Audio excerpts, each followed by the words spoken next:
एक वक्त की बात है। एक छोटे से गांव में एक प्यारी सी सफेद बिल्ली रहती थी जिसका नाम मिमी था। मिमी की आंखें सब्ज थीं और उसकी नर्म खूबसूरत दुम थी। वो एक बूढ़ी औरत के साथ एक आरामदेह घर में रहती थी। इसी घर के किचन की दीवार के पीछे एक नन्हा सा चूहा रहता था जिसका नाम मोमो था। मोमो बहुत तेज और होशियार था। वो हर रात चुपके से बाहर निकलता और खाने की तलाश करता।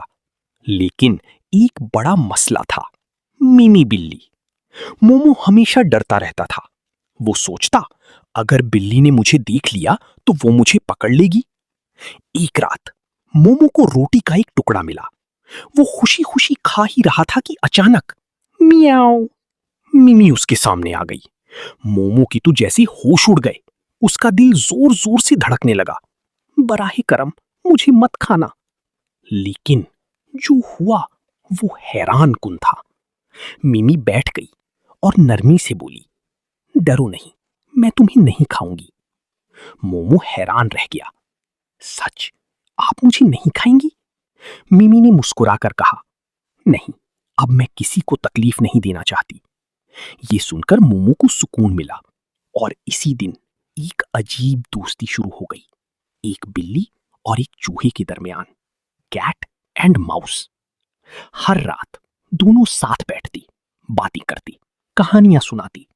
सब कुछ ठीक चल रहा था कि एक दिन दरवाजा जोर से खुला। एक बड़ी काली खौफनाक बिल्ली घर में दाखिल हुई। मोमो घबरा गया। मिम्मी, यहां एक और बिल्ली है। मिम्मी फौरन आगे बढ़ी और बहादुरी से बोली, ये मेरा घर है, तुम्हें यहां से जाना होगा। काली बिल्ली गर्राई, लेकिन मिम्मी डरी नहीं। वो अपने दोस्त की हिफाजत के लिए खड़ी रही। कुछ लम्हों बाद काली बिल्ली डर गई और भाग गई। मोमो खुशी से मिम्मी के पास आया। आपने मुझे बचा लिया। मिम्मी मुस्कुराई। दोस्त यही करते हैं। उस दिन के बाद मोमो को मिम्मी पर पूरा भरोसा हो गया और दोनों हमेशा खुशी से रहने लगे। सबक, मेहरबानी दुश्मनों को भी दोस्त बना देती है।